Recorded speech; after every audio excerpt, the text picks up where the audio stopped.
Nos acompaña para el día de hoy en el taller Jonathan Sánchez Jaime, que él ha estado a lo largo de su carrera entre roles como ejecutivo con responsabilidad directa de ganancias y pérdidas y como asesor para la alta dirección en áreas como planificación empresarial, ventas y marketing. Es uno de los socios fundadores y socio gerente de Intinum LLC, y bajo su liderazgo, digamos, han aumentado ingresos de diferentes sociedades. Acá, digamos, particularmente él fue presidente de la División de América Latina y el Caribe de Visa, donde lograron incrementar los ingresos en un 79%. Em, Antes de unirse a Visa, el señor Sánchez Jaimes estuvo en Boston Consulting Group, asistiendo a clientes de servicios financieros, producto de consumo, tecnología e industria. También ha ocupado varios cargos directivos en Aetna Life and Casualty, incluyendo marketing, gestión de la información y administración de fuerzas de ventas. El señor Sánchez Jaimes obtuvo su título de AB en Dartmouth College y sus títulos de Juris Doctor y MBA en Harvard Law and Business.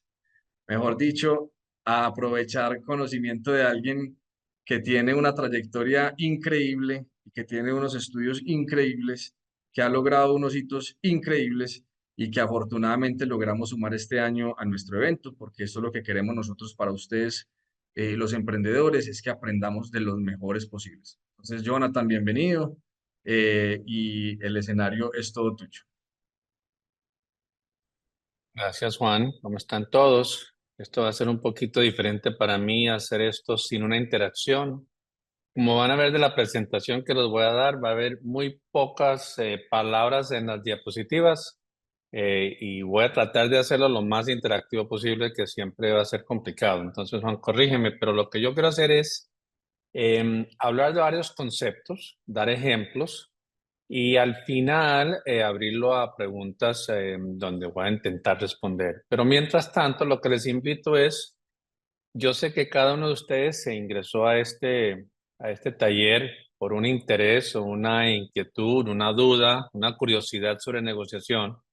Y como les hablaré hoy, esto tiene que afectar toda nuestra vida, en todas las carreras, no solamente lo profesional, sino también lo personal. Entonces, manden preguntas a medida que se les ocurra al chat. Entiendo que va a haber alguien que los va a ir recolectando y al final trataré de ver cuántos tenemos oportunidad de responder. Pero si hay dudas sobre lo que estoy hablando específicamente, por favor no resistan en hacer la pregunta en ese momento y alguien me intervirá y dirá, nadie entendió lo que acabas de decir. Como se pueden dar cuenta por mi acento, aquí estamos hablando con varios países. Nacido en Caracas, pero criado en Estados Unidos y inglés no es mi primer idioma. Entonces tiene un acento que algunas veces es difícil de ubicar, pero más que nada no siempre digo las palabras correctas en la forma correcta, así que me excusan de antemano por cualquier barbaridad que yo pueda decir. Entonces voy a intentar aquí a compartir la pantalla y ver si Sí, adelante es Jonathan, y por posible. aquí vamos a estar nosotros, también nos va a acompañar Nati Román para reunir las preguntas, y a medida que vayamos viendo que se junten un par de preguntas, vamos a detener un momentico la conversación para ir dictándolas y que no se nos queden de pronto hasta el final que no entendamos cómo es o la pregunta o no la entendamos. ¿Listo? Entonces dale adelante. Súper, perfecto. La primera cosa que les voy a decir es que casi todo, vamos a decir el 98% de lo que yo voy a conversar esta tarde, no es nuevo. Nada es nuevo y todo está disponible para las personas que llegaron temprano y a tiempo en dos libros, dependiendo el idioma que prefieran. Les comento esto en la presentación que me imagino que les van a mandar copia. Estos tienen links ahí ubicados, ven que el dedito se cambia. Em, em, Porque yo estos materiales los tomé, como dijo Juan, yo estudié en Harvard y en la escuela de Derecho, el Roger Fisher era un profesor de Derecho que pasó toda su carrera negociando. Él había negociado para el gobierno, el Departamento de Estado americano, muchos tratados internacionales y creó un proyecto en Harvard que se llamaba el Proyecto de Negociación de Harvard. Y ahí tuve la oportunidad, el privilegio de estudiar con él y aprender negociación con él. El libro, cuando lo vean, es muy chiquito, muy finito. Tiene muy pocos conceptos y yo en ese momento era joven, arrogante y creía, pues esto es muy fácil. Pero la verdad les puedo decir que he pasado toda mi vida tratando de aplicar y perfeccionar lo que les voy a comentar. Es una de esas cosas que entre más ejemplos y más esfuerzos uno hace, la mayoría de ustedes, me estoy imaginando, son muy jóvenes y yo solamente puedo cobrar por las canas que tengo y cada una de esas canas es un aprendizaje que he tenido. Entonces vamos a hablar de estos conceptos. Nati, cuando miró la presentación, dijo algo muy latino, muy bonito, muy elegante, de que había muy poca carne en esta presentación, pero vamos a ver cómo nos va. La carne es poca, pero ojalá muy sabrosa. Primero, y es algo que parece obvio, pero vamos a hablar en bastante detalle sobre ello. Es importante entender los intereses de todas las partes de la negociación. Nosotros tendemos a entrar concentrándonos en cómo voy yo a ganar y no necesariamente entendemos qué es lo que quiere la otra parte o partes en el caso de que es una negociación multipartita.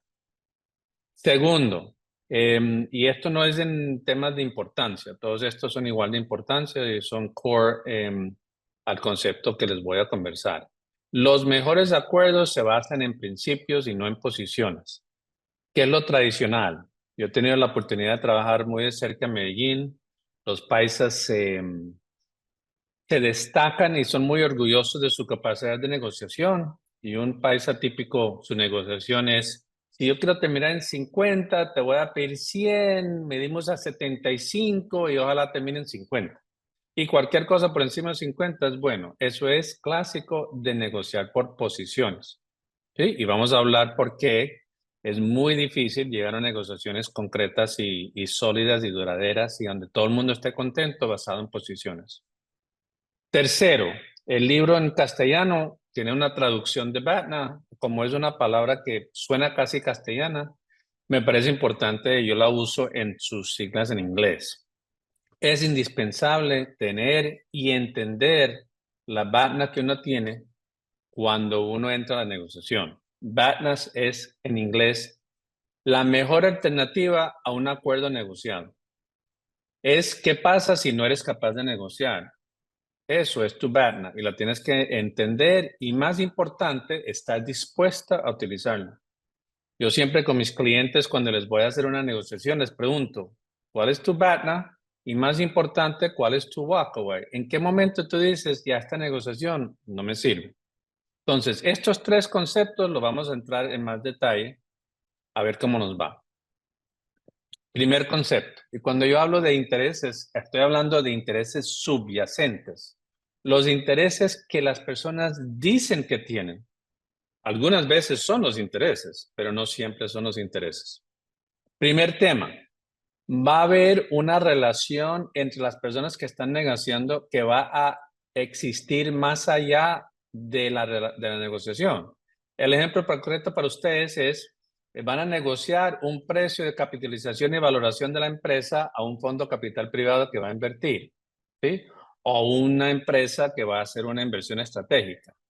Es muy difícil tener una negociación fuerte cuando la persona va a terminar siendo inversionista. Entonces, un tema muy, muy crítico de entender. Un ejemplo que voy a regresar después por otra razón. Yo estaba en China haciendo un curso, no de negociación, sino de precios, y me di la oportunidad de ir a la muralla china, pero no estaba preparado. Tenía que ir a comprar un abrigo. Fui al mercado de seda a comprar un abrigo y entré a ver qué había y claro, todas las tiendas ahí paradas. Yo esas personas nunca las iba a ver otra vez. Mi estrategia de negociación para eso era muy diferente que una situación donde voy a tener una relación. Entonces, es muy importante responder eso porque eso afecta de manera muy clara que viene después. Segundo es escuchar lo inaudible, ¿sí?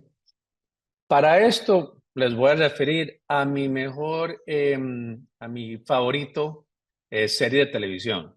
Ahorita vamos a hablar que soy formado como abogado, trato de decir que nunca he ejercido como abogado, pero todavía me gusta el derecho y hay una serie en televisor, en Netflix, que se llama Suits, ¿sí? Muchas personas pueden ser que la conocen. En la primera temporada, en la serie 11, hay un ejemplo concreto de este tema. Hay una negociación entre dos hijas que están heredando el negocio del papá y la firma está representando uno de ellos. Hay muchas articulaciones de intereses, pero una de ellas era que una de las hijas dijo, yo lo que quiero es que la otra no se quede con nada. Eso es un interés. Puede ser el interés no más bonito de la vida o lo más constructivo, pero es interés. Y las personas cuando tienen ese tipo de interés tienden a no decirlos porque le da pena y algunas veces porque ni siquiera saben que tienen interés. Entonces, importante entender de escuchar lo inaudible. Y ahí el tema es para ustedes decir qué es lo que uno quiere. Ahorita vamos a hablar de un concepto matemático, pero por ahora es simplemente articular qué es lo que uno busca. Una de las cosas que voy a seguir comentando es que la negociación necesita preparación. Yo nunca entraría en una negociación sin prepararme y entre esas preparaciones es entender cuáles son los intereses. Y a mí siempre me gusta preguntarle al cliente, ¿qué creen ustedes que son los intereses del otro lado? A ver qué tanto han escuchado lo que han dicho. ¿Sí? Esto es muy crítico y una manera muy buena de ensayar esto es tratar de resumir en la negociación, típicamente al comienzo de la negociación, si uno es capaz de articular esos intereses y que al otro lado diga, sí, esos son mis intereses. Y con eso les doy un secreto de la negociación. En muchas negociaciones, especialmente en negociaciones de pleitos, de disputas, donde alguien está enojado con el otro lado, los intereses no son concretos. Los intereses son de escucha o de falta de respeto o de falta de tomar a alguien en cuenta. Y es muy raro que uno entienda esos intereses.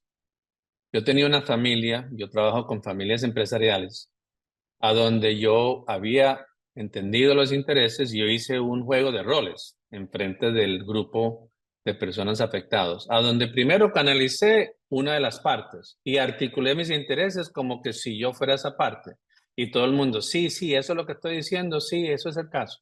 Y después canalicé la otra parte, diciendo las mismas cosas como que si fuera la otra parte. Y dijeron, pero bueno, tú no acabas de decir, sí, pero yo soy capaz de escuchar. No quiere decir que estoy de acuerdo, y voy a decir muy delicadamente que latinos en particular, porque yo he trabajado en todo el mundo, en diferentes países, en diferentes culturas, latinos en particular les cuesta confirmar intereses sin aparecer que estamos de acuerdo con el interés. Uno es capaz de decir, yo te escucho que tú quieres esto, sin decir que eso es lo que te voy a dar.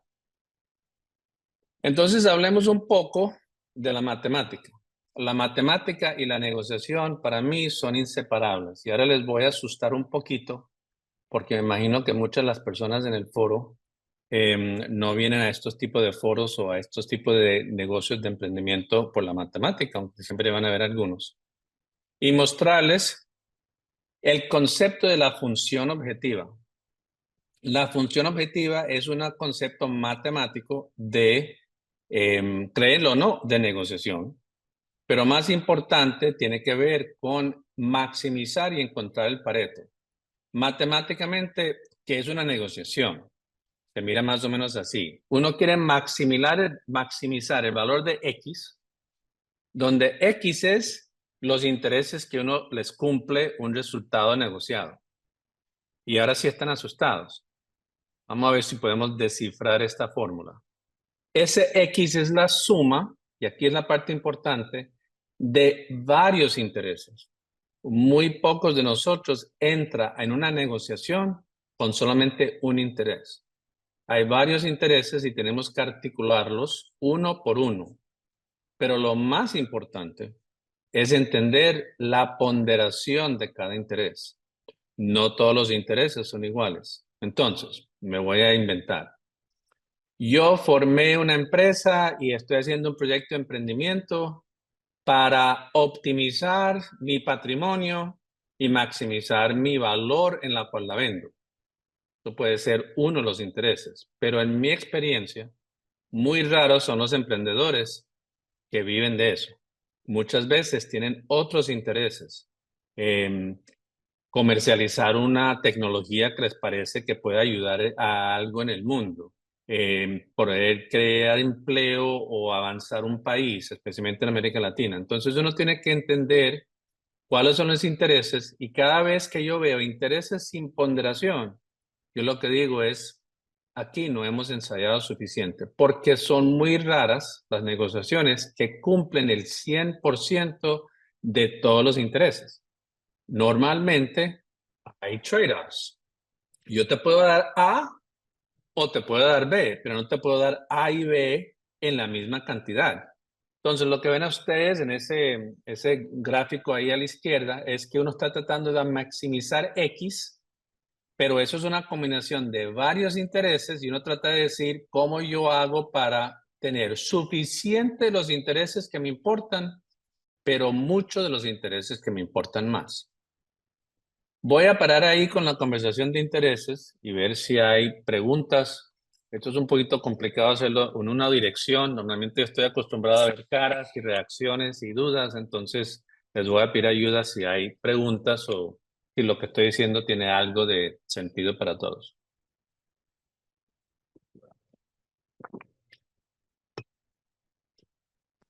Hasta el momento en el chat no hay preguntas. No sé si de pronto alguien quiere abrir su micrófono y preguntar de manera directa.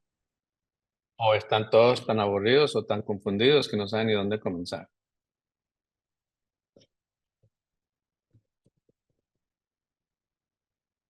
Bueno, voy a adelantar un poco con el concepto de intereses y hablarles específicamente en lo que tiene que ver con emprendimiento Por aquí, y ver si Jonathan, lo qué puedo pena, aterrizar un poco. te Sí, interrumpo. Tranqui, tranqui con el tema de las preguntas. Yo creo que por aquí está poniendo Salomón Ya. Sáenz que está buenísimo. Entonces, con toda Pero sí, tranquilidad, si hay una adelante. persona que dice que tiene una pregunta, Yamil. Y dale, dale, léela entonces, Nati, por favor.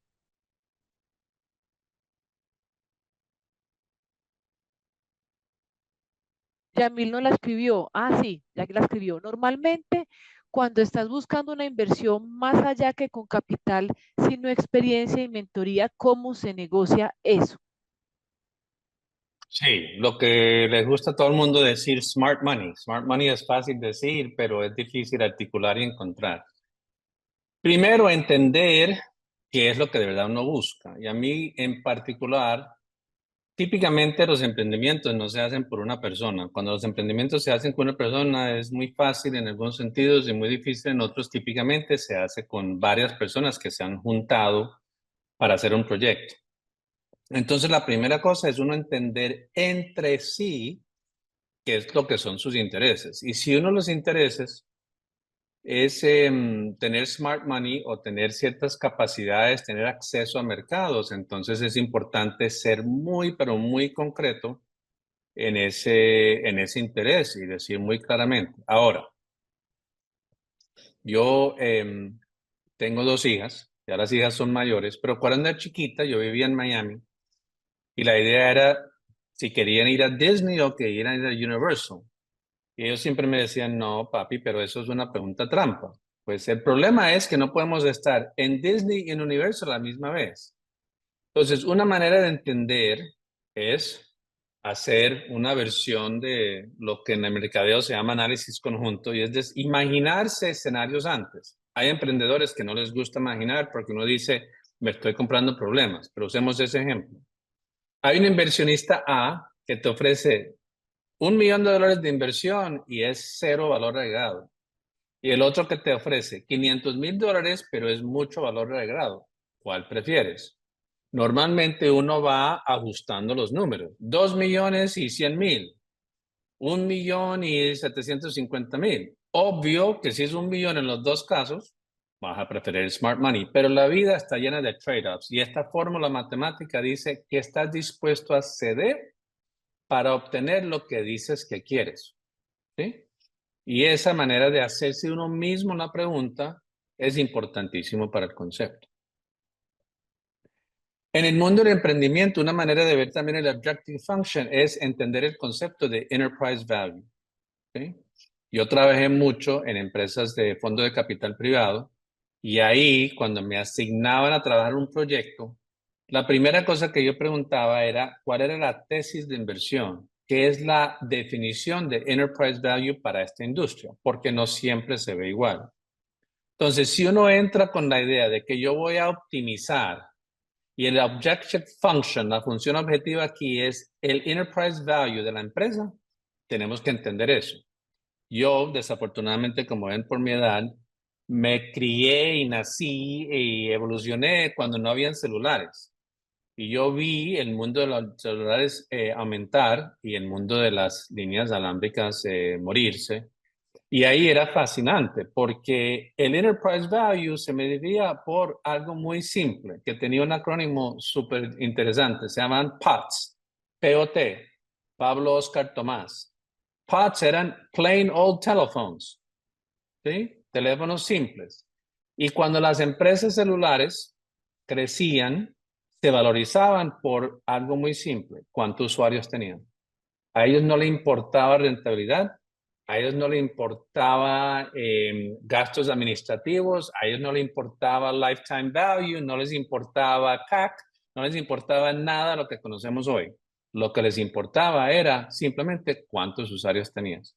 Entonces, si uno sabe que eso es, ya la función objetiva no es esa. Y cuando uno va a negociar, también entiende que no vale la pena negociar por múltiples de ingresos o por múltiples de utilidad, sino por número de usuarios.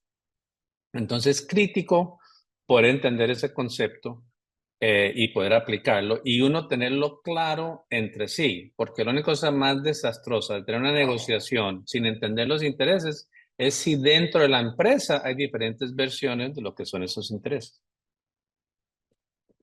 Les voy a dar un ejemplo muy simple que voy a seguir regresando a ello y es un ejemplo que me tocó en Visa. Como comentó Juan, yo estaba el encargado de Visa para América Latina y tenía un director de la junta, de verdad, que era de un banco importante en Brasil. Y en ese momento, las marcas, Visa y Mastercard, eran marcas que competían. Y en ese momento, cuando un banco quería colocar unas tarjetas, iban a las marcas a pedirle cuánto le iban a pagar por emitir tarjetas. Y típicamente era $1, $2, $3, lo que sea, por tarjeta. Y a mí lo que me tocó fue, no, yo no voy a pagar por tarjetas. Y como ya se habló, yo fui capaz de crecer ingresos y crecer participación en el mercado y nunca pagué por tarjetas. Entonces uno pregunta, ¿cómo lo hiciste? En una negociación con este banco, que era uno de los bancos más importantes de Mastercard en la región, pero el presidente estaba en la junta mía, me sentó y él dijo, Jonathan, me están ofreciendo $5 por tarjeta. ¿Cuánto me vas a ofrecer tú? Ahorita vamos a hablar de otros elementos de esa negociación, pero yo le dije, nada, pero quiero entender tus intereses. ¿Tú quieres emitir tarjetas o tú quieres ganar dinero? Obvio que quiero ganar dinero. Entonces le pregunto, si yo te pago $5 por tarjeta, ¿por qué tú crees que es? Porque tú no vas a ganar dinero y necesitas eso para poder hacer el caso de negocio. Si yo te puedo mostrar que tú vas a ganar más de $5 de tarjeta de diferencia conmigo, te necesitas el dinero. No es tan obvio. Entonces, la primera cosa es entender, él pidió dinero por tarjeta, porque clientes siempre piden dinero, siempre piden precios, siempre piden una valoración menor. Pero es entender de verdad qué es. No, yo necesito esa valoración porque en mi última ronda yo invertí y si no lo pongo aquí, entonces no. Uno tiene que entender los intereses. Antes de dejar el tema de intereses, una última oportunidad para hacer preguntas.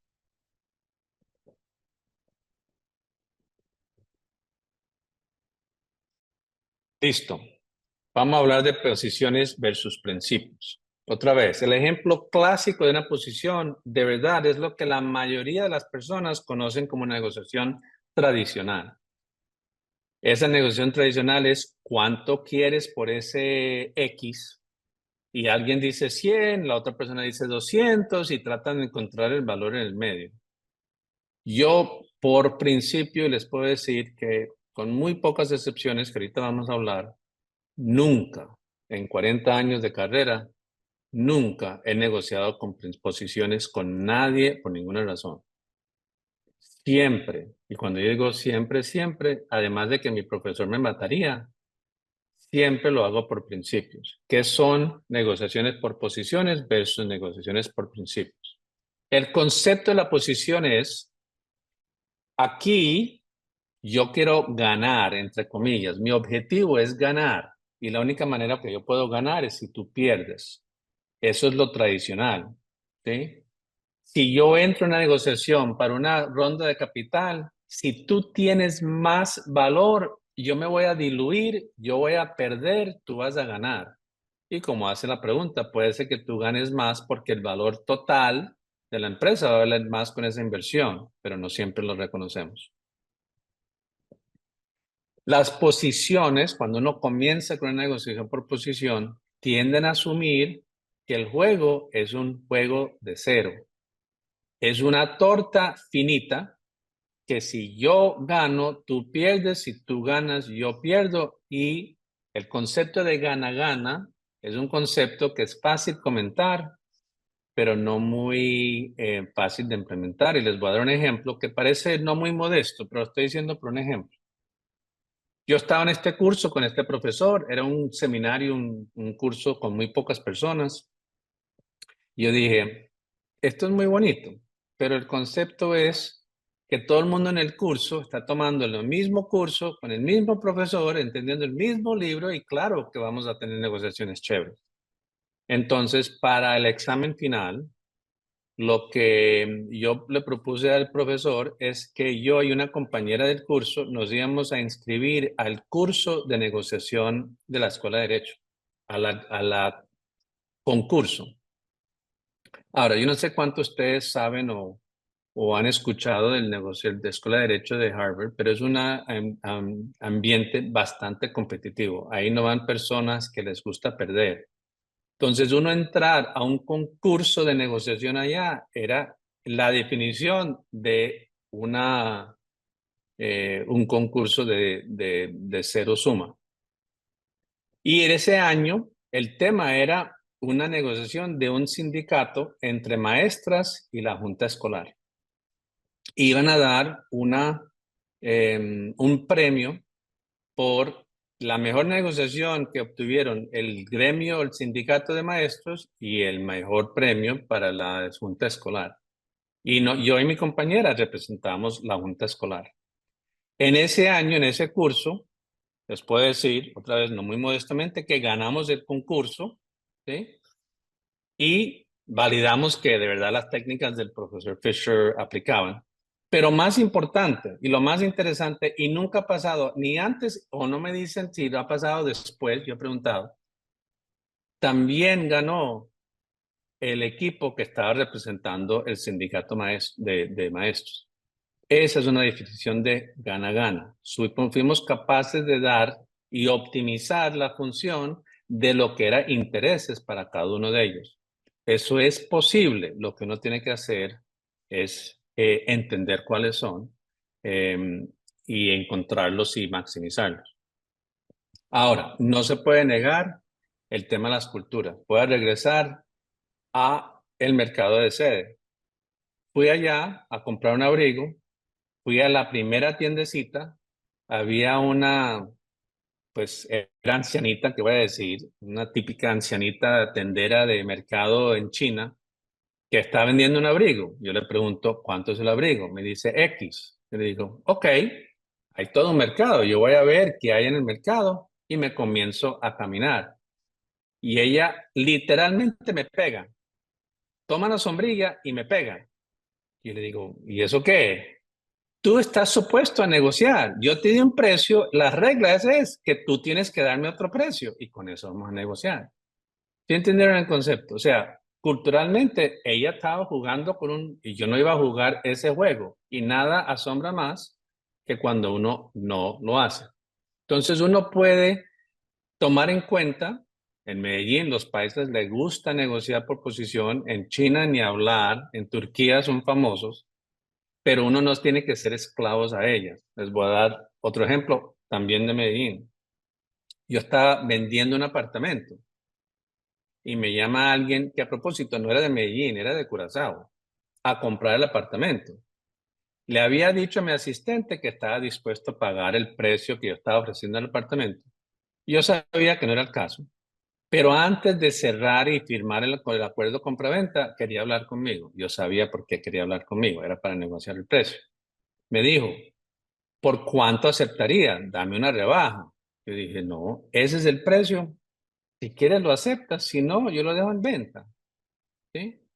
Él no lo quería aceptar. Me dijo, la primera vez en mi vida que yo he comprado un apartamento por el precio que me lo ofrecen. Yo digo, para siempre hay una primera. Ahora, yo también le tuve que decir, qué pena, yo soy gringo, yo no estoy acostumbrado, yo no juego por las mismas reglas, pero uno no tiene que ser esclavos a los conceptos de los otros y nada cambia la dinámica en una negociación cuando uno se rehúsa a negociar por posiciones. Aquí la parte es, si yo digo 50, es que no es justo que me compres el apartamento por ese valor o menos, o no es justo que tú me lo vendas por ese valor, es muy difícil. La idea es encontrar un principio bajo la cual se vale. Ese apartamento tiene un arriendo de X, tiene un cap rate de Y y por lo tanto vale esto. Vamos a negociar el cap rate. Ok, negociamos el cap rate, pero no vamos a negociar la posición, no vamos a negociar el número. ¿Sí? En inglés se llamaría un corollary de este principio, una regla relacionada al principio es yo. Hay diferentes personas con diferentes medidas de negociar. Yo nunca hago la primera oferta, nunca. Yo primero quiero entender los intereses y yo lo que quiero es entender y poner sobre la mesa diferentes principios sobre la cual se pudiera negociar. Y por lo tanto, lo que yo trato de hacer, aún con el otro lado, juntos, es identificar más de un principio. ¿Cómo se podría valorar una empresa? La podría valorar basado en un múltiple de utilidad, un múltiple de ingresos, el valor que tiene en la bolsa, en la industria, ajustado por el costo de capital del país. O sea, muy raras veces uno solamente puede identificar un principio y cuando se identifica solamente uno quiere decir que está bloqueado en la negociación. La idea es encontrar a negociar principios. Quiero parar ahí, hacer preguntas, a pedir preguntas y después les voy a dar varios ejemplos del principio. Jonathan, por aquí tenemos una de Aura que dice, la ponderación de los intereses se asigna desde el criterio propio. Buena pregunta. Criterio propio si es una persona o un criterio, una ponderación de los criterios plural de todas las personas que forman parte del equipo que se va a estar afectada por la negociación. Pero, otra vez advierto, muchas veces nosotros decimos o creemos que tenemos un criterio, ¿sí? Y después tenemos otro. Les voy a dar un ejemplo. Yo tenía un proyecto de una escuela en Nueva York, le hicieron una oferta de compra a la escuela, ¿sí? Era un proyecto de una escuela con ánimo de lucro, y toda la conversación tenía que ver que no, es que esto es una religión, que quiere comprar la escuela, que entonces vamos a convertirnos en una escuela religiosa, bla, bla, bla. Yo nunca hablé de precios. Y cuando les comenté lo que estaban dispuestos a pagar, era, no, pues por ese precio yo les lo vendo a cualquiera, ¿entienden? Entonces, algunas veces lo que creemos que son esas ponderaciones y esos criterios, no siempre son los que creemos que son. No tenemos más preguntas por ahora. Súper. Entonces, regresemos al ejemplo de estas tarjetas de Mastercard que se querían hacer. El concepto ahí era muy importante y era ¿cuál sería la posición? La posición era 5. Yo podía ofrecer 2 y quedamos en 4 y todo el mundo creyó que ganó. Yo dije, ninguna, yo no voy a ofrecer nada, pero te voy a hacer una oferta. ¿Por qué tú no aceptas los 5 de Mastercard para la mitad del número de tarjetas que vas a emitir? Y la otra mitad la colocas conmigo en Visa, ¿sí? Y yo me quedo, ¿sí?, con la mitad de la utilidad si te pago 5 y en el otro tú no te vas a quedar con nada. Tú vas a ver que yo voy a recuperar mi utilidad más de lo que te voy a pagar en los 5. ¿Todo el mundo entendió el ejemplo? La idea es que el principio era que el pago fuera basado en utilidad, basado en el desempeño del proyecto, no basado en un número que uno define de antemano. Y basado en eso, él como que dijo, ¿por qué estar haciendo esa oferta? Debería ser que es el caso. Terminó colocando las tarjetas sin ningún apoyo, quedándose con 100% y ganando más del doble de los 5 que les dio Mastercard. Y él después me lo comentó. Yo sabía que tú tenías una razón y me agradeció que no se lo acepté. Claro, él quería los 5 más la utilidad, pero yo no iba a hacer eso. Eso es un ejemplo de convertir una negociación por posiciones en una negociación por principios. Les voy a dar otros que es muy similar al concepto de emprendimiento. Teníamos un proyecto en Argentina de compra de un negocio. Ahí ustedes me imagino que saben que en muchos de estos negocios hay un concepto de earn-out después de la compra. Ellos querían X precio por acción, yo creía que valía Y yo simplemente les dije, tranquilos, yo estoy dispuesto a pagar eso si ustedes, las proyecciones de ustedes, si están dispuestos a poner a riesgo cumplir esas proyecciones. Una versión de earnout, no estamos dispuestos a hacerlo. Entonces, ¿por qué debería yo creer tus proyecciones? Cualquiera pone números en un papel o en un Excel. Esa negociación se cayó por esa razón y 2 años después vimos que la empresa no fue capaz de cumplir sus proyecciones, siquiera no invertimos. Muy importante. Y el último ejemplo que les voy a dar, que también es parecido, basado en un concepto de un exit de un negocio. La pregunta era, ¿cuánto valía la marca? ¿Sí? ¿Y cuánto valía el inventario? ¿Cuál sería la opción? Entrar y decir, este inventario vale esto y hacer una negociación por posición del inventario. Dijimos, no, hagamos algo muy simple. Vamos a comprar la empresa, pero el inventario es tuyo y nosotros te la vamos a vender. A medida que la vendemos, te la pagamos. Y así no tenemos que valorar los inventarios. El problema está resuelto. La idea es encontrar fórmulas para resolver las negociaciones y no insistir en números. Cuando yo veo números, yo veo posiciones. Cuando veo fórmulas, veo conceptos de principio. Preguntas sobre principios. En Colombia hay un concepto que se llama el boyobán. En España, por razones que van a parecer obvias, se llama un pacto andorrano. Y esto viene del concepto de la Edad Media, de un rey que tenía 2 hijos y tenía que dividir su reinado. Y su solución era muy simple. Le dijo a un hijo, tú decides dónde pones la línea y el otro hijo va a escoger. ¿Entendieron el concepto? Eso es negociación por principios, es de encontrar una estructura que define el valor de algo. Y si ese concepto se usa, en algunos países lo llaman ruleta rusa, pero eso no es exactamente la palabra correcta.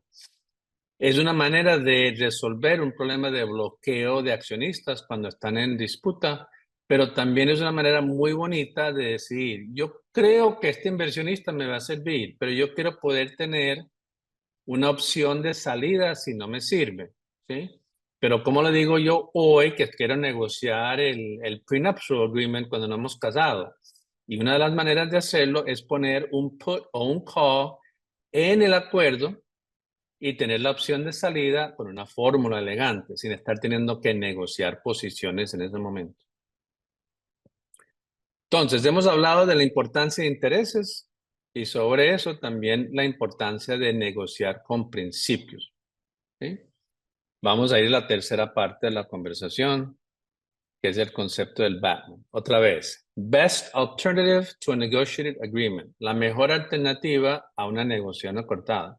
Yo siempre digo a mi esposa cuando vamos a ver casas, no te enamores, porque el momento que tú te enamores de una casa, yo ya perdí la negociación, porque necesito poder saber que tengo una manera de salirme. Nos acabamos de mudar y fuimos a mirar y decidimos en 4 casas. Eso me da mucha poder de negociación. Había prioridades, había una función objetiva, que en este caso era la felicidad, ¿sí? Muy difícil de cuantificar, pero lo tratamos de hacer. Y las diferentes casas lo cumplían de diferentes maneras. Y habían algunas que lo cumplían mejor. Pero la diferencia no es eso, sino cuánto es la diferencia entre las dos, o las 4 en este caso, y cuánto es la diferencia en precio. Estábamos dispuestos a pagar más para los que nos cumplían el objetivo mejor, pero no tanto más si teníamos una alternativa. Y para poder tener el BATNA claro, uno tiene que tener preparación previa. Y esa preparación típicamente es financiera. Les voy a otro ejemplo. Teníamos una empresa, a propósito en Colombia, que se vendió a una empresa que estaba en la bolsa, ¿sí? Y teníamos, por todas las razones, una preferencia de cuál empresa debería ser la compradora. Pero había otra que no era la preferida, pero tampoco era horrible. Y seguimos la negociación para tener un BATNA. Nosotros pudimos subir el valor de la venta de la empresa fácil 10 a 20% por tener ese BATNA. Pero eso requería preparación previa. Entonces, la idea ahí es entender que hay diferentes puntos en esa curva. Si yo hablo y regreso a la parte de esta curva, hay la punta de encima, pero hay puntos naranjaditos ahí que no están tan lejos de la cima, dependiendo de lo que uno tiene que ceder para llegar ahí. Entonces, es muy importante entender que típicamente hay opciones y las opciones tienden, no siempre, tienden a retar la ponderación de los intereses.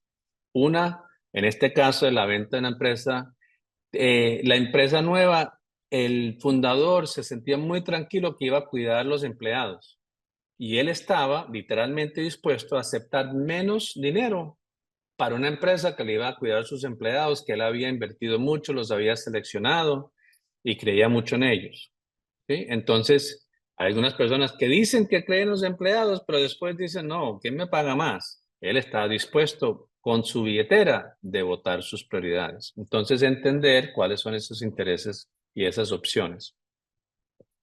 ¿Cuáles son los mejores partners? La que uno puede contar. Yo a esta persona que me quería comprar el apartamento, yo le dije, yo estoy tranquilo no vendiéndolo, yo no estoy en afán de vender. Y si tú tienes mejores opciones, utilízalas. Esa capacidad de poder hacerlo vale mucho, ¿sí?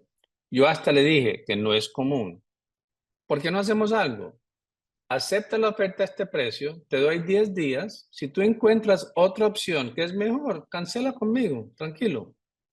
Esa capacidad de comunicar y defender el BATNA es muy importante. Con el caso de Visa y Mastercard, la misma cosa. Y con esta ancianita en China, era lo mismo. Yo le dije, pero mira todas estas personas que me van a vender el mejor precio. ¿Yo por qué voy a parar contigo? ¿Yo cómo sé que tú me vas a dar el mejor precio? ¿Sí? Y la realidad es que ella me ofreció un precio y yo cuando andé encontré uno mejor. Así que yo no podía simplemente decir que ese era el mejor.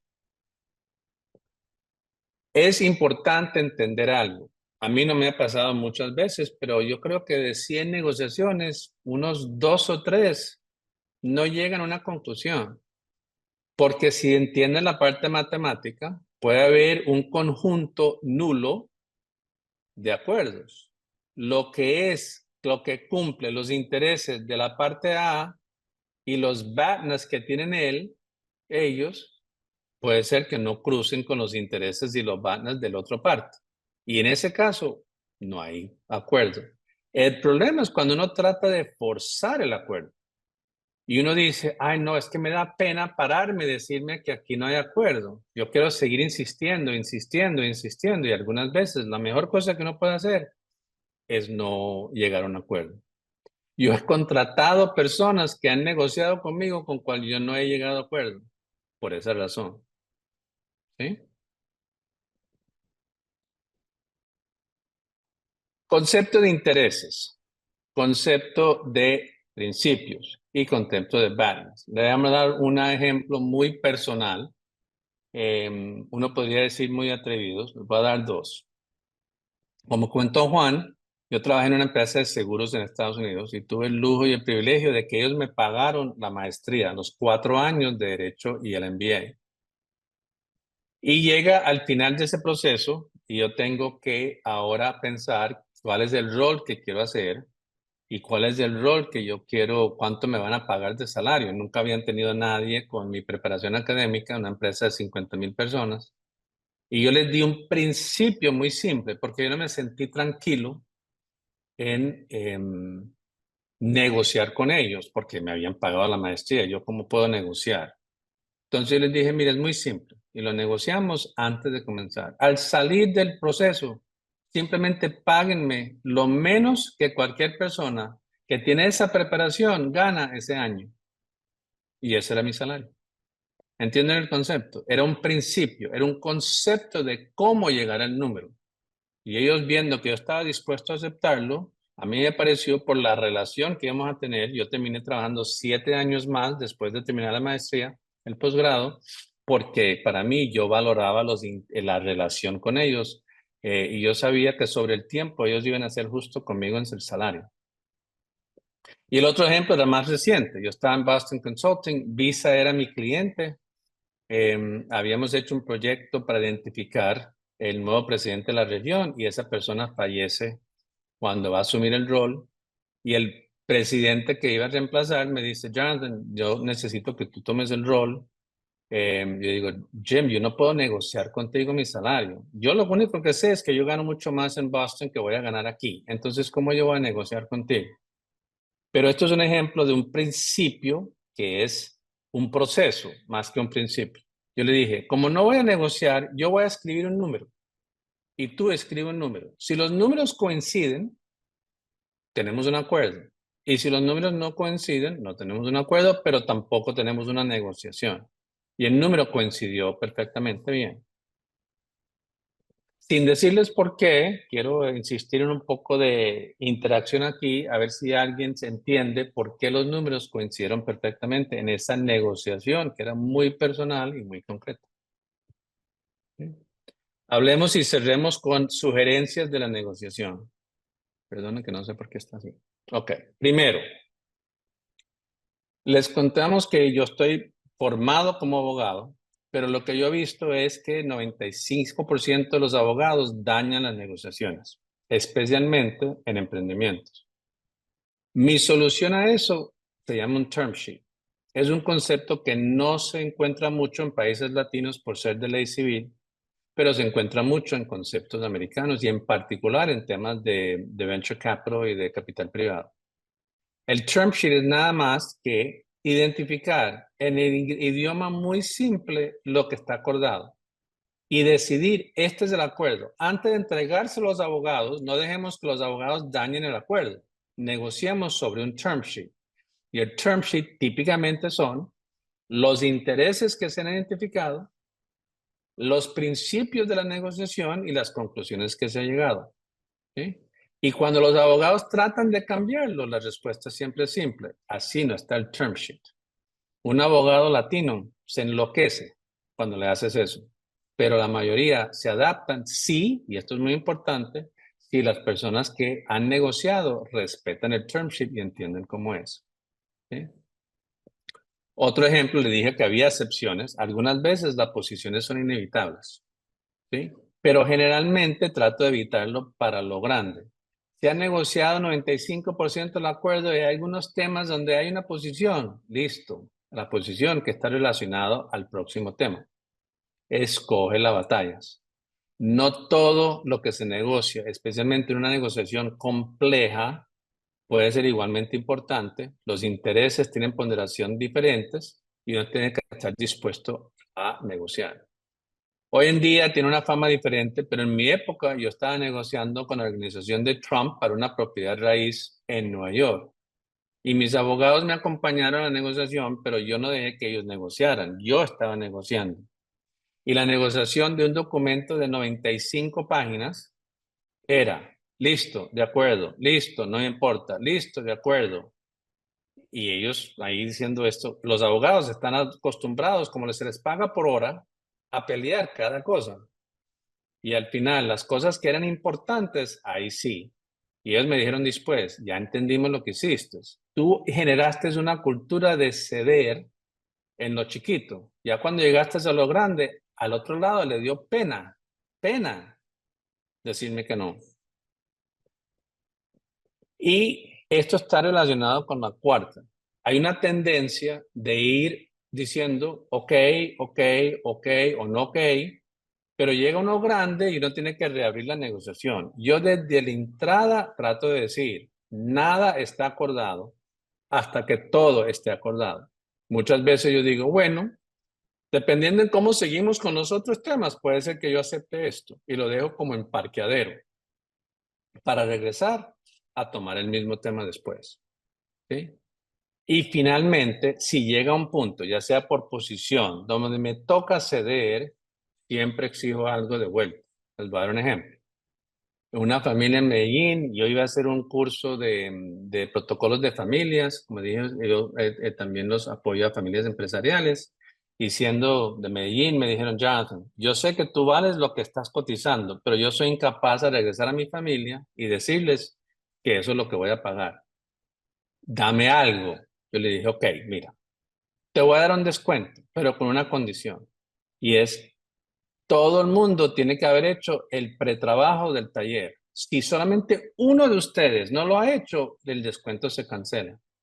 El concepto es, eso me iba a poder hacer el taller mucho más eficiente, mucho más dinámico, mucho más efectivo, y por lo tanto estaba dispuesto yo a ceder y le daba algo que culturalmente necesitaba. Eso es un ejemplo de posiciones que son inevitables. Déjenme parar ahí y preguntarles a todos si hay preguntas. Jonathan, aquí hay dos preguntas y bueno, luego volvemos. Entonces, la primera pregunta es, inicialmente mencionaste que debemos llegar a la negociación, a las negociaciones preparados. ¿Cuáles son los must que siempre tenemos que tener preparados? Esos tres. Este taller es súper simple. Hay tres. Número uno, entender los intereses de uno y del otro lado si se saben. Y si no se saben, yo tendría una reunión solamente para intereses, que no es negociación. Mira, yo quiero entender los intereses, reunámonos, sentémonos, tengamos una cena. Yo quiero entender qué buscas tú de esta relación. ¿Sí? Ese es el número uno. Número dos es entender los principios de cuál uno está dispuesto a trabajar para el tema. ¿Sí? Los conceptos de valoración de empresas son muy bien conocidas. Uno tiene que decir cuáles de esos nosotros queremos, qué tan rígidos o inflexibles queremos ser, en qué tiene que ser de esta manera o estamos abiertos a las otras y qué nos tendrían que ofrecer. Esa conversación, casi que una negociación con sí mismo, es algo que tiene que ver. Yo tengo muchos clientes que dicen, Jonathan, pero qué pérdida de tiempo. Dejemos que la negociación fluya y sobre la marcha definamos. No, sobre la marcha es el peor momento de hacerlo, porque muchas veces van a haber oportunidades que se van a perder por esa razón. Y la tercera es el BATNA. Uno tiene que llegar a la negociación con el BATNA muy articulado, claramente financiero, claramente definido cuantitativamente para saber cómo calificar las ofertas sobre el momento. ¿Qué pasa? Y esto les sorprende a muchos clientes. Yo puedo entrar a una negociación donde yo no soy quien decido, pero entre la otra parte aparece que soy yo. ¿Por qué? Porque he hecho esa preparación y yo sé exactamente lo que quiere el cliente, yo sé exactamente lo que son sus prioridades, yo sé lo que es su BATNA y algunas veces tengo el permiso de decirlo. Yo no puedo aceptar eso porque yo ya tengo otra oferta por más. Entonces, ¿por qué aceptarían esa? Esos son los tres que son de preparación. Y normalmente, como para tener una indicación, no todo es así, pero en general, El tiempo de preparación al tiempo de negociación es 3-1. Listo, perfecto. Tenemos una segunda pregunta y ya venimos con la de Jaime Orellana. La segunda pregunta dice, cuando se negocia con partes con las que se tendrá una relación futura o permanente, ¿qué cuidados deberíamos tener en la fijación de los principios? Muy buena pregunta. Les voy a decir el error fatal que se ocurre en ese momento, que ceden demasiado. En una negociación posicional, con una parte donde no va a tener la relación, la tendencia es ceder demasiado y después viene el remordimiento. Entonces, la mejor manera de no tener el remordimiento es ceder con principios y decir, yo considero que este principio es el mejor. Dime tú si tú quieres tener un argumento o tienes una diferente opinión sobre el principio, pero no sobre mi número. Dime que utilidad no importa o dime que la tasa de crecimiento es más importante y explícame por qué, pero no me digas que yo valgo 100 en vez de 150. Perfecto. Gracias, Jonathan. La siguiente pregunta de Jaime Orellana dice, buena tarde, una pregunta. ¿Cuáles son a tu juicio los principales intereses de un venture capital? Muy interesante. Primero, creo que todo el mundo sabe que hay diferentes rubros de venture capital, diferentes rubros de capital privado, fondo de capital privado. La primera cosa que yo hago es preguntar, antes de siquiera entrar en negociación, preguntar cuáles son las políticas de inversión. ¿Sí? Yo solamente invierto cuando tengo la mayoría. Yo solamente invierto si tengo una garantía de salir en 5 años. Yo solamente invierto en países de América Latina con un PIB de más de X. Si uno no sabe eso, es difícil entender los intereses y honestamente es difícil posicionarse con ellos. Entonces, ese tema de intereses es un tema de la vida. Entender los intereses del otro lado es difícil conducir negocios sin entenderlo, pero tendemos a subestimarlo. Entonces, ellos típicamente lo que quieren es, irónicamente, crear el próximo fondo con mejores condiciones de las que tenían. Muy pocos emprendedores entienden el negocio del capital, del fondo capital, y lo que ellos quieren es maximizar su carry. Y para maximizar su carry tienen que poder mostrar una tradición de apuestas positivas. Y para eso, lo que primero quieren saber es, ¿tú vas a ser uno de los héroes o vas a ser uno de los diablos en el fondo de ellos?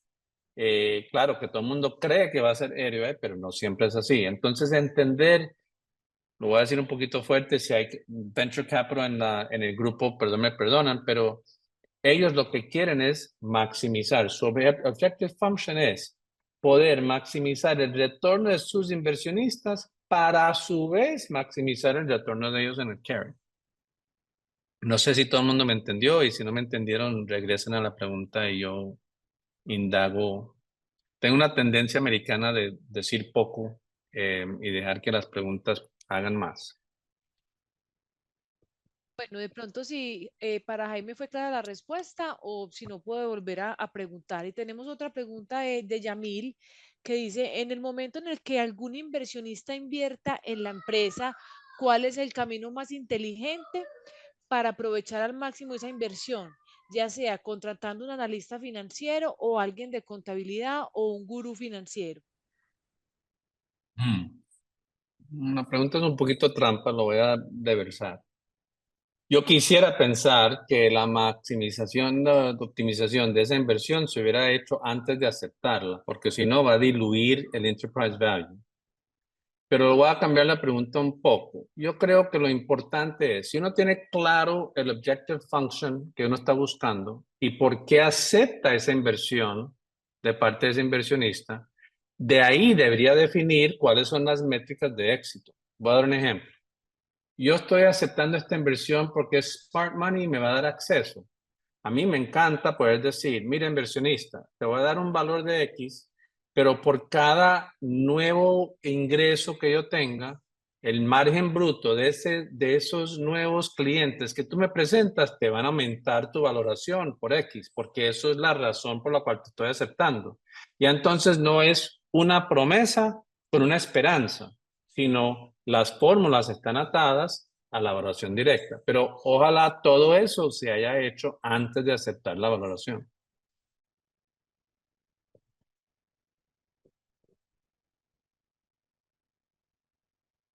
Jonathan, yo creo, sabes que puede ser muy interesante de pronto ampliar el concepto del carry, porque yo creo que no es como de amplio conocimiento para todos estos emprendedores que están hoy aquí. Muy buena pregunta, muy buena observación, Nati. Mira, esto es una extensión del concepto de intereses. Yo cuando trabajaba con un fondo capital privado, lo que yo hacía con los clientes empresas, con las empresas que eran parte del portafolio, con la gerencia, la primera cosa que yo hacía es explicarles esto. Porque si ellos no se entendían cómo los jefes los iban a medir, entonces se iban a perder, ¿sí? Normalmente los números varían. Yo estoy hablando más de un fondo capital privado que de un venture capital, pero es parecido. El fondo capital típicamente dice, yo tengo unos socios que van a confiar en mí de invertir su dinero, pero no van a estar participando en la decisión de inversión y mucho menos de la operación. Yo les voy a prometer un retorno preferencial, cash on cash, dinero sobre el dinero invertido, ¿sí? Y finalmente, cuando yo cumpla esa promesa, si yo les prometí 20% y ellos me invierten 1 millón, cuando ellos reciban el 1 millón más los 200, ahí comenzó yo a participar en lo que se llama el carry. Ellos no participan nada en eso hasta que no se cumpla eso.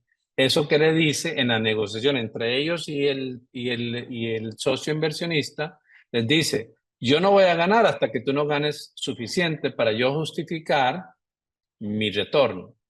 Y típicamente son apuestas grandes. Si ganan, ganan muy grande porque hicieron muy poca inversión y ganan la utilidad encima del carry. Pero si pierden, no pierden mucho porque igual se les pagó un fee administrativo por gerenciar la empresa. No sé si eso ayudó, pero eso es un excelente ejemplo de hacer la preparación de cómo se hace. En este ejemplo no era un fondo capital, así que yo no sabía exactamente qué iban a hacer.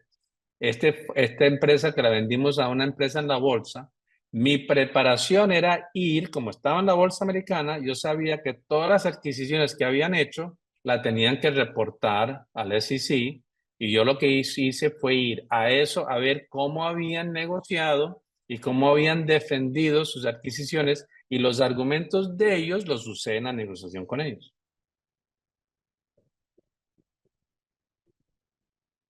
Jonathan, yo sí quisiera aprovechar y también pues abro el espacio para todos los que estamos aquí, de si tienen en estos momentos casos puntuales en donde se estén enfrentando a una negociación Sí, y puedan aprovechar a este hombre con su sabiduría que les pueda dar una luz, alguna situación que esté pasando. Pero te voy a contar una posición personal que yo he visto pues en este mundo y trayectoria en el emprendimiento, y es que como que las rondas de inversión y la búsqueda de capital se volvió como una moda, es como un fenómeno, y entonces empiezan a salir los unicornios y que levantaron no sé cuántos millones de dólares, y ya todos los emprendedores que están arrancando se enfocan es en cerrar y cerrar rondas de inversión cuando hay cosas fundamentales como sus productos mínimos viables o sus validaciones de mercado y modelos de negocio. Eso es como un fenómeno, como qué opinas tú de eso, pudiera ser un consejo, y es esa carrera por cerrar y cerrar rondas de inversión cuando posiblemente no pudieran estar listos. Es como una percepción que yo tengo, y no sé si alguien quisiera pues aportar a lo que yo dije, o si tú también de pronto lo has visto en tu no, conocimiento. claro que lo he visto. Me parece excelente aporte, Nati. Y mira, el problema es que yo lo he visto desde hace mucho tiempo. Yo estaba en Visa en los años cuando nace la Internet y ahí había muchos emprendimientos que no eran monetizables, pero simplemente crecían porque la valoración y había una fiebre por invertir en estas empresas y cuando se rompe la burbuja todo el mundo perdió. Y en ese momento yo me sentí como el que tiene la gorra negro diciendo dónde está la propuesta económica, dónde está el caso de negocios fundamental. Hoy en día estamos viendo en olas algo diferente. Y aquí voy a permitirme, y Juan, qué pena si estoy dañando mucho los conceptos de Startco, pero ha sido mi experiencia. Número uno, la idea de que no importa si yo pierdo dinero, lo que importa es mi valoración. Esa pérdida de dinero lo que hace es utilizar capital, lo chupa, quita el runway y por lo tanto pone una presión sobre la próxima ronda. Yo lo que siempre digo a quien me quiere escuchar es, tu mejor ronda es no necesitar ronda o postergar esa ronda lo máximo posible. Y tuve una conversación muy chévere recientemente en un fintech, a donde la pregunta es, ¿si aceptamos la ronda o esperamos? ¿Crecemos menos rápido para postergarlo? Yo siempre voy a ir por hagamos lo posible para postergar la ronda, pero ahí está el tema de la función objetiva. Muchas personas lo que dicen es, yo no estoy buscando un negocio saludable, estoy buscando un exit a una valoración máxima. Y hay muchos casos que se entienden de personas que sus empresas llegaron a valer mucho, pero nunca vieron el dinero. Entonces, ¿de qué sirvió? Entonces, sí, yo creo que ese concepto, y eso aplica a todas las negociaciones de esa empresa, con proveedores, con inversionistas, con clientes, eso aplica en todo, porque si uno no está claro qué es lo que está buscando, si lo que está buscando es la valoración de la próxima ronda, en mi opinión, están equivocados, pero eso es mi opinión. Pero si uno está negociando con ellos, uno se puede aprovechar de eso también. Entonces, Ok, por aquí pero tenemos sí, yo quería en este foro responder preguntas a lo que estoy exponiendo, pero la mejor manera de verlo es con casos concretos. Jonathan, estoy en una negociación donde la otra parte quiere esto y nosotros no queremos hacer eso y ¿cómo hacemos? aquí tenemos una pregunta de Jonathan Díaz. ¿Qué piensa de una inversión de un fondo de capital social, la cual sobrevalora el valor de la startup y se da una valoración a la que los VC tradicionales no entrarían en futuras rondas? Te repito la pregunta. No, no, creo que la entendí. Voy a repetirla de mi manera para ver si te entendí. Hay un fondo social que dice que la empresa vale 50. Tú crees que la empresa vale 35. Y si le valoran a 50, entonces el próximo fondo dice, esto está sobrevalorada y te está matando a los próximos rondas. Eso es la pregunta. Sí, esa es la pregunta. Em, Primero, muy importante porque esa pregunta me da la luz para explicar de intereses. Eso es un buen ejemplo de que el interés para el fondo social puede ser diferente que el otro. Y una manera de hacerlo, que yo lo he hecho en negociaciones, es he hecho negociaciones de un term sheet vinculante con la audiencia siendo el fondo capital de la próxima ronda. ¿Sí me siguieron? Entonces, por ejemplo, queríamos poner un earnout o queremos poner una contingencia. Ay, pero si pongo una contingencia me afecta, listo. Le cambiamos de nombre, pero terminaba haciendo lo mismo. Entonces, puede ser, estoy respondiendo sin mucha información, em, puede ser que uno pueda colocar una valoración contingente, ¿sí? Que no afecte la próxima ronda, pero todavía complace ese cliente.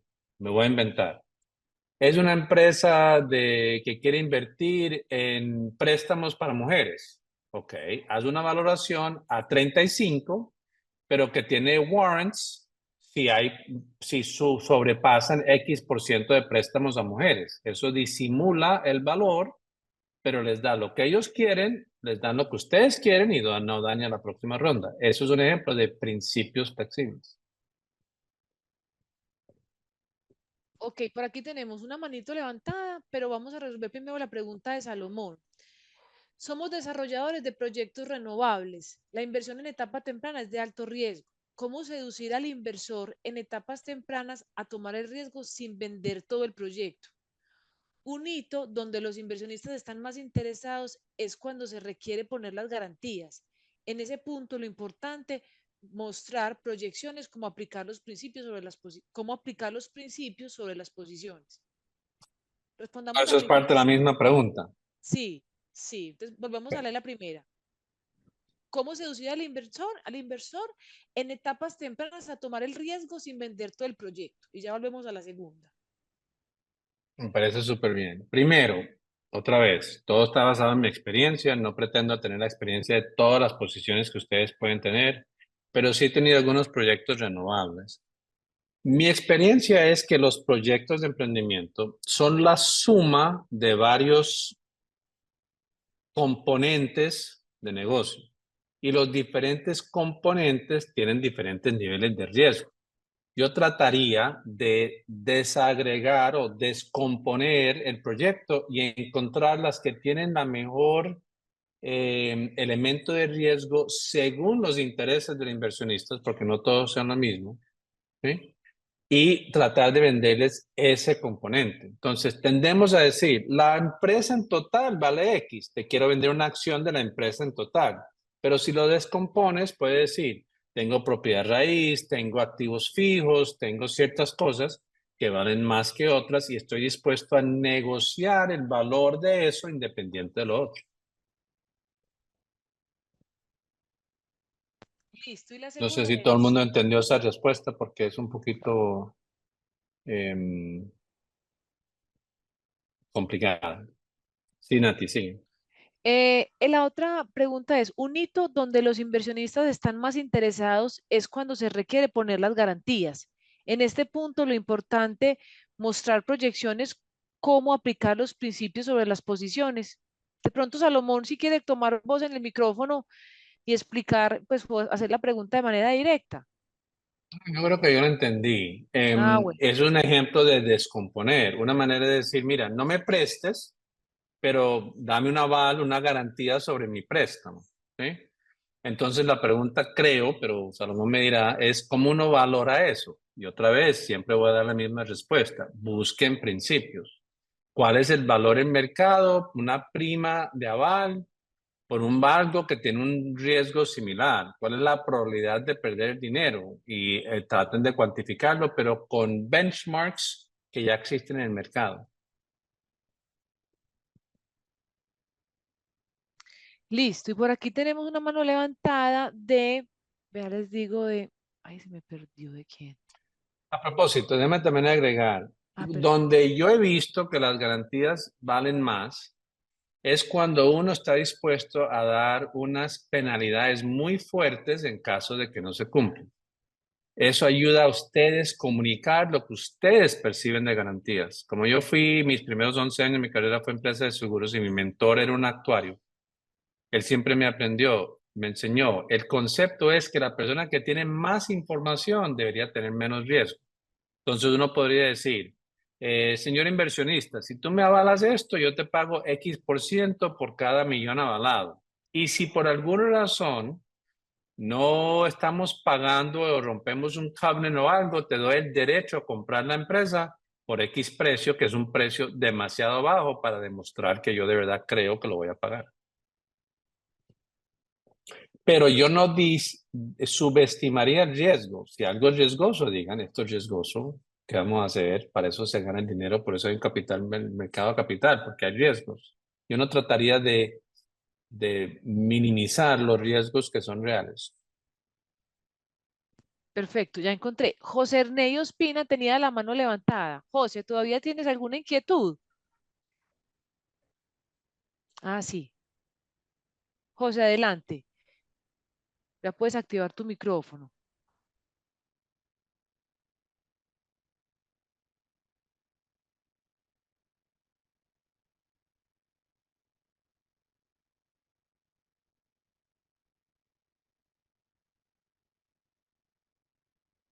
Estás escribiendo.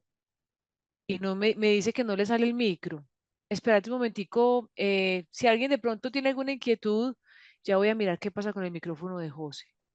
Mientras que hacen eso, yo les voy a dar varios ejemplos otra vez de 40 años de negociación que les puedo comentar. Les voy a dar otro ejemplo de principios y este concepto es algo que pasa con mucha frecuencia.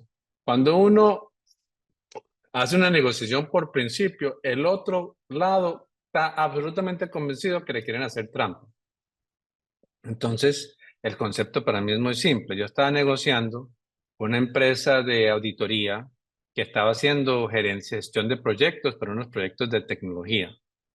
Y ellos vinieron, me hicieron el proyecto, mira, este es el número de personas, el número de días, el número de semanas, el número de meses, esto es la persona. Y entonces, encima de esto, te voy a cobrar 15% por gestión de proyecto. Le digo, 15%. Yo no entiendo. Eso me parece un poco alto por simplemente el overhead de la gestión. Sí, pero eso es lo que valemos, bla, bla, bla, era una empresa internacional. Yo le dije, ok, mira, voy a hacer algo. Yo acabo de tener otro proyecto donde también era un papel similar, principio, y eso era con IBM en su momento, cuando hacía ese tipo de cosas. Yo voy a buscar ese contrato y voy a buscar cuál fue el porcentaje que yo le pagué a IBM. Y el porcentaje que le pagué a IBM te lo pago a ti. No, no tengo problema. Ok, pero ¿cuál era el número? No sé, yo no sé cuánto pagué, lo voy a buscar. Él está absolutamente convencido que yo no estaba ofreciendo ese principio sin eso. Ahora uno podría decir, Jonathan, nos acaba de decir que deberíamos estar preparados, pero en ese caso no sabía el número del BATNA, básicamente, porque yo podía contratar a IBM. Entonces le pedí a mi asistente, Pepita, ve y búscame el contrato de IBM, enfrente del cliente, del otro lado. Y él creía que esto era como una obra de teatro que yo estaba montando para negociar con él. Y la persona vino y me dijo, y el número era 15%. Yo dije, ah, listo, era 15% aceptado. Y todavía, porque seguíamos amigos después, él dijo, yo todavía no entiendo cómo tú hiciste eso. ¿Qué tal si hubiera sido 16? Yo dije, entonces te hubiera pagado 16. Principios, no posiciones. Ya se resolvió el problema del micrófono. Sí, señor. Ya José puede hablar. Adelante, José. Hola, muy buenas tardes. ¿Me escuchan ahí? Sí, Sí, perfecto. Bueno, mucho gusto. Mi nombre es José Ospina. Soy de la ciudad de Medellín y tengo una startup que se llama Avenfor. Nosotros, pues, tengo como dos preguntitas. Nosotros ya llevamos un año y medio en el mercado. ¿Por qué vamos a levantar capital ahorita en Starco? Porque tenemos ventas. De hecho, tenemos contratos con entidades como EPM. Estamos trabajando en proyectos de modernización de aplicaciones como Secop y plataformas pues, del Estado. En un año y medio hemos logrado como todo eso, pero es muy difícil de pronto, a veces mi equipo ya somos 44 personas en el equipo y por ejemplo los bancos con los préstamos y demás es una cosa que no porque son una startup muy joven, así tengan, nosotros tenemos ya 400.000 dólares en ventas. Entonces decimos abrir una ronda. ¿Para qué? Para tener runway, ¿sí? Para poder hacer los proyectos, lanzar las plataformas que tenemos. Y lo que hicimos fue montar como dentro de nuestros productos y plataformas, sacar un producto y a ese sacarle pues la ronda de inversión, que es una plataforma que maneja las certificaciones. Nosotros ayudamos a las compañías con WAF a manejar todo lo de ciberseguridad y certificaciones ISO. Tenemos dos por ahora, ISO 27001 y ISO 9001, ¿sí? Entonces, dentro de los mecanismos que estamos mirando para el tema de inversión, pues el que veíamos como más oportuno para hacer la ronda era el SAFE. Teniendo en cuenta que nosotros tenemos pues tenemos ventas y muy buenas, la proyección de contratos que tenemos ahorita, eh, desde abril, que tenemos nuevos contratos hasta final de diciembre, son ventas de casi 8.000 millones de pesos colombianos con contratos que ya tenemos pues asignados y otros que estamos negociando. Y pues la empresa ya tiene oficina en México y ahorita estamos abriendo en Reino Unido también con una alianza que hicimos con el British Council. Tengo una pregunta. Dentro del mecanismo, nosotros estamos buscando la inversión es porque la empresa crezca, porque ya es muy difícil para mí. Yo soy el único dueño de la compañía y ha sido duro, porque emprender muchas veces lo super decoran y a todo el mundo lo invitan a emprender, pero hay muchas cosas detrás de eso, pues los tiempos de trabajo, le cambian mucho la vida, pierde amigos, un montón de cosas. Entonces, dentro del mecanismo, pues el que yo estoy pensando es el SAFE como tal, eh, pero te preguntaba a ti, teniendo esas ventas, números y demás, si existe otro mecanismo, porque sé que a deuda es muy difícil porque todos quieren, ahí es donde la persona dice como que me siento engañado, viendo que tienes todas esas ventas, vas a vender todo eso, con mi dinero vas a crecer gracias a mi dinero, pues ¿por qué no puedo ganar yo también? Entonces estaba pensando, eso me pone a mí como muy pensativo, entonces es más como esa pregunta, ¿cuáles serían esos mecanismos de pronto a la hora de hacer esa negociación ya para pues, tema legal, si es un SAFE o si es a deuda? Pues que los bancos es muy difícil, hay entidades que no prestan, así tengamos los estados financieros súper bien, EBITDA positivo y demás. Entonces es más como eso, pues escuchando como toda la conversación que has dado y demás, sabiendo que yo quiero que el inversionista cuando invierta sepa y es que estoy seguro que van a ganar mucho dinero y que van a hacer, tenemos un negocio súper genial, tenemos un equipo increíble, entonces es como eso. Muchas gracias. Listo. Bueno, gracias. Primero, voy a ser muy directo. A mí me encantan los safes. Me encantan los safes porque son una representación de lo que estamos hablando. Es un principio que vale. Yo no voy a negociar hoy el valor de la empresa. Voy a dejar que ese valor se defina en el futuro. A mí me ha costado, especialmente en América Latina, debates duros con contadores y con abogados sobre si un safe es un préstamo o es una inversión. En mi opinión, es un capital, es una inversión a un precio que está por definir. Entonces, cumple los conceptos que he hablado yo hoy, en que eso posterga la decisión del valor de la empresa a las personas que entran temprano, que típicamente se sienten como, yo fui el tonto que entré temprano en una valoración y la próxima es mayor. No, tú vas a convertirte al valor de la ronda X que se defina, con ciertos parámetros, pero no es una sorpresa ni un milagro que el concepto de SAFE se entendió, porque cumple muchas de las expectativas que hay ahí. Entonces, esa es mi primera respuesta. A mí no me asustan los SAFEs porque cumplen muy bien el comentario. Segundo, la pregunta es un súper buen ejemplo de lo que respondí yo antes, que no todo tiene que ser la misma cosa. No voy a entrar en detalle de tu negocio, pero sí puedo hablar que en general yo entro a hablar con un cliente y trato de decirle, tú no necesitas otra ronda, mira lo que puedes hacer aquí, aquí y aquí para mejorar capital. Pero lo más importante aquí es que si uno tiene ingresos y tiene clientes, una solución que es un préstamo relativamente fácil, yo digo relativamente, nada es fácil en el mundo, pero relativamente fácil es factoring, donde tú puedes vender tus facturas y usar eso para hacer crecimiento. O puedes hacer préstamos contra el inventario o ignorar tu capital intelectual de la empresa. Entonces hay muchas maneras de separar esa inversión en sus componentes y ver si hay alguien que pudiera estar interesado. No estoy diciendo que no se necesita capital para crecer, estoy diciendo que muchas veces hay otras maneras de llegar a la misma manera, al mismo resultado, y uno tiene que ser muy claro con sus estados financieros para entender cómo se componen los elementos de riesgo de la empresa. Otra pregunta. Sí, Ay, tenemos una. Qué pena. muchas gracias, perdón. Bueno. Gracias. Tenemos una Nati. última, Jonathan, aquí, porque ya no tenemos más, creo que ya para finalizar, y es ¿cuál es la principal recomendación para nuevos emprendedores que reciben estas sumas de capital gigantescas? Em, yo haría de las dos direcciones. Normalmente, y regresando al tema de cómo se miden los fondos de capitales, parecería extraño. Un fondo capital privado va y obtiene compromisos, commitments de sus inversionistas, pero no acepta el dinero todo de un golpe. Los acepta a medida que lo necesita. Si yo estoy del lado del fondo, yo trato de no desembolsar todo de un golpe. Lo desembolso basado en lo que se necesita y asumiendo que se están cumpliendo ciertos covenants a la misma vez. Eso es todo forma parte de la negociación. Estoy usando ejemplos de negociación, creen o no.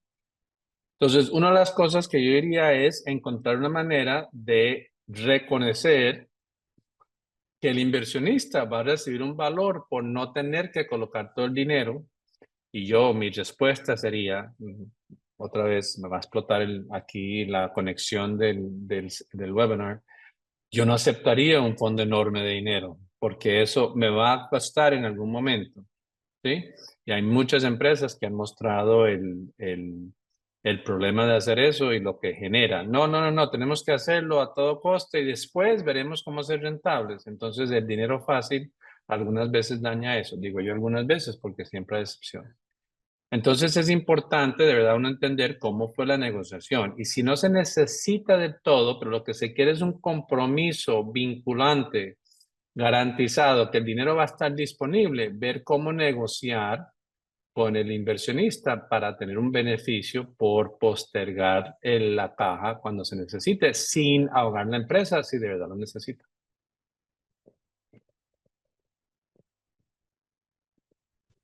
Déjeme cerrar entonces con varios ejemplos internos de negociación que no parecen ser negociaciones. ¿Sí? Como les dije, mi mentor era un actuario.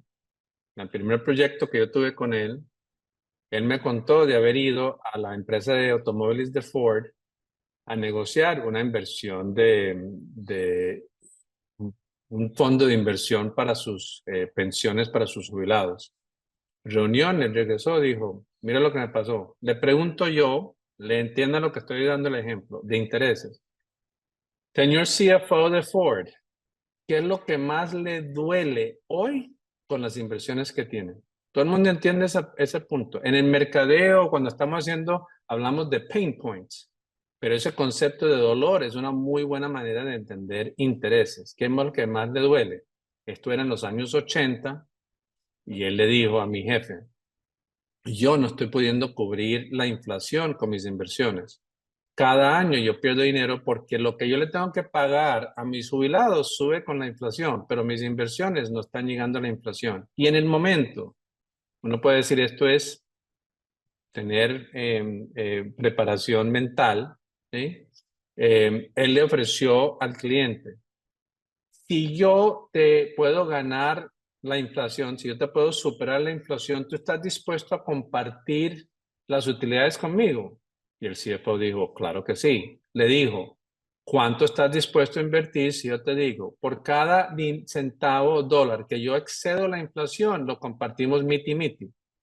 Y el hombre, en los años 80, le colocó $100 millones para invertir. Eso es un ejemplo concreto de una propuesta que parece ser posicional, porque miti-miti parece ser posicional, pero mi jefe decía, ¿yo cómo voy a definir si es 80-20 o 60-40? No, yo estoy diciendo, yo lo hice, primero te supero la inflación, si después yo pido la mitad, no parece descarado. Y la realidad fue que sí se lo superó y ganó un dineral con una conversación que básicamente duró media hora. Eso es una explicación muy concreta de lo otro. Y la parte del traslape entre los conceptos de negociación y el concepto de precios, ¿sí? Que es un tema para otro día y otra charla y otro seminario, Juan. Precios es básicamente una negociación, pero esta vez es con el cliente y todos los mismos conceptos aplican. Y el más importante es entender cuál es el BATNA. Entender que el BATNA es las otras empresas que ofrecen un servicio similar. Luego, como ustedes ven de las diapositivas y nuestro patrocinio de StartCo, ahora formamos una empresa Celerix. Tenemos más de 120 personas que lo que hacen es apoyar a empresas de todos tamaños, incluyendo startups, a no tener que preocuparse por su back office, por talento humano, por jurídica, por finanzas, por tecnología, sino que se lo hacemos para que las personas se puedan concentrar en ellos. Y una de las cosas que ofrecemos es servicios de nómina, que en todos los países es un dolor de cabeza. ¿Cómo establecemos el precio? Es una negociación en el mercado. Y la primera cosa que uno tiene que hacer es entender el BATNA, ¿sí? Entender claramente cuál es el proceso del BATNA y entender que el BATNA del cliente es ir a otra empresa y entender cuáles son los intereses. En el caso que nos pasó, que justo estábamos hablando hoy, uno de los clientes quiere venir a nosotros porque las otras empresas no le permiten hacer cambios. Que para pagar la nómina el 15 no pueden haber cambios después del 10 o el 5, ¿cierto, Nati? Después del 5. Y nosotros lo permitimos después del 10. Después de los 5 primeros días. De la quincena. Entonces, ese es un ejemplo de un interés. El cliente tiene un interés de flexibilidad y nosotros podemos ajustarnos a esa flexibilidad y con eso podemos competir. Entonces, el concepto del BATNA, el proceso de cuál es el precio de mercado. Típicamente, ¿qué hace un emprendedor? Comienza su precio diciendo, ¿cuánto me cuesta y cuánto quiero yo cobrar de margen por encima de eso? o soy espectacular, pero quiero ser más barato que el mercado. Y típicamente con eso destruyen valor porque hacen una pobre negociación con sus clientes. Les dije que al final les iba a preguntar, pero nadie me ha respondido. No sé si no escucharon la pregunta. ¿Cómo terminó? Bueno, saben que terminé tomando la decisión de entrar a Visa como el presidente de la región. El número quedó perfecto. El número que yo puse y el número que puso el presidente anterior era igual. Y la razón era muy simple, porque estábamos aplicando los conceptos de negociación. ¿Cuál era el interés de él? Él que se quería jubilar, ya pensaba mentalmente que él estaba jubilado y ahora la persona que lo iba a reemplazar fallece repentinamente. Yo, obviamente, quería maximizar mis ingresos. Era joven, asumí la presidencia a los 30 y pico años. Como cualquier persona joven, quería maximizar, pero también tenía 2 hijos. Y ella entendió que yo también quería parar el tráfico constante, el viaje constante de un consultor, y yo estaba dispuesto a aceptar menos. La pregunta es, ¿cuánto menos? Pero él sabía que yo sabía cuánto él ganaba, y yo sabía cuánto él ganaba. Y los dos pusimos el mismo número, lo que él ganaba. Eso era una negociación por principios. Y aunque parece ser posicional, porque hablamos de un número, ¿sí? Yo no le dije, Jim, yo te acepto el puesto si tú me pagas lo que tú ganas. Yo quería ver si él aceptaba que mi valor era igual al que él tenía hoy. Y con eso cerramos la negociación y yo fui muy feliz y exitoso en Visa con él. ¿Entendieron los conceptos? Si no hay más preguntas.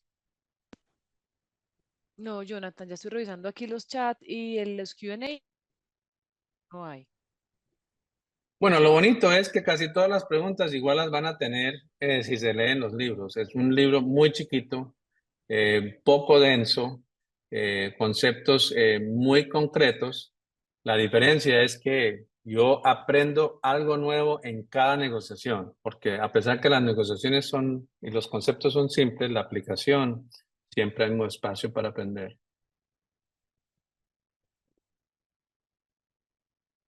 Muchas gracias por la paciencia y por escuchar. De pronto Jonathan ingresó tarde y pregunta cuáles son los libros.